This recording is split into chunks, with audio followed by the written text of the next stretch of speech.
En Gaspésie, on est quand même une région où l'agriculture est à plus petite dimension. L'agriculture est un peu en déclin et c'est un peu un des rôles de l'artère, c'est de stopper l'érosion du nombre de fermes et de les maintenir et pouvoir peut-être en voir émerger d'autres.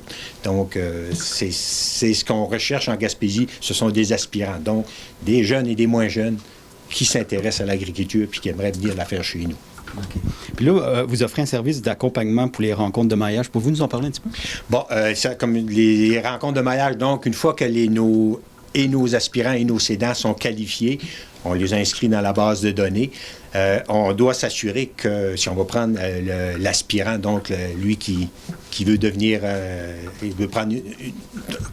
agriculteur ou prendre la relève d'une entreprise, il faut s'assurer qu'il est bien préparé et que ça soit pas juste là, un feu de paille qui n'aura pas de continuité. Donc, la préparation et le processus d'accompagnement fait partie de la démarche, donc de bien encadrer, de bien préparer les personnes pour une fois qu'ils vont aller plus loin puis qu'ils vont rencontrer un cédant potentiel, donc une entreprise, mais que ça puisse, qu'il y ait toutes les chances que le maillage ou le mariage s'effectue. Donc, c'est un peu comme l'artère, c'est un peu comme un Tinder, là, donc une agence de rencontre entre des aspirants producteurs puis des producteurs qui ont besoin là, de relève agricole. D'accord. Au sujet des services pour les propriétaires fonciers. Oui, ça, c'est un autre service que l'artère veut offrir. Il y a beaucoup de propriétaires qui ont des terres agricoles qui ne sont pas cultivées, puis qui aimeraient les voir, qu'elles soient entretenues, qu'elles soient mises en culture.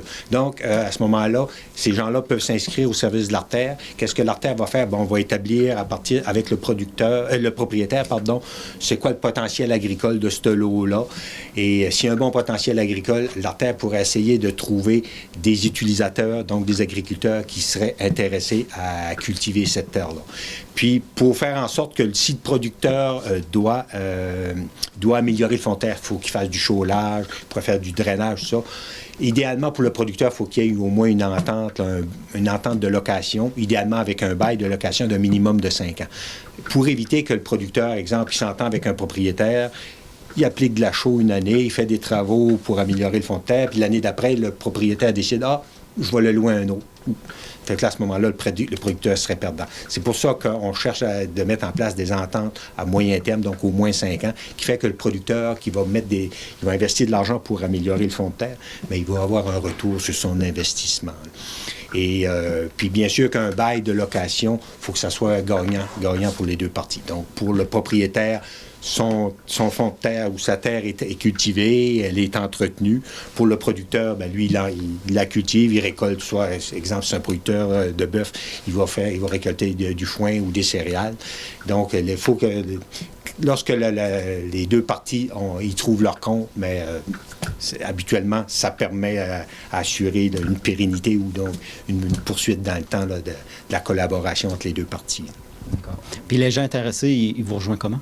Bon, ils peuvent aller voir, envoyer un courriel à artère, A-R-T-E-R-R-E, trait d'union Gaspésie, sans accent, à commercial upa.qc.ca ou encore m'appeler au 418-392-4466 au poste 224. Moi, c'est Germain Babin, je suis agent de maillage.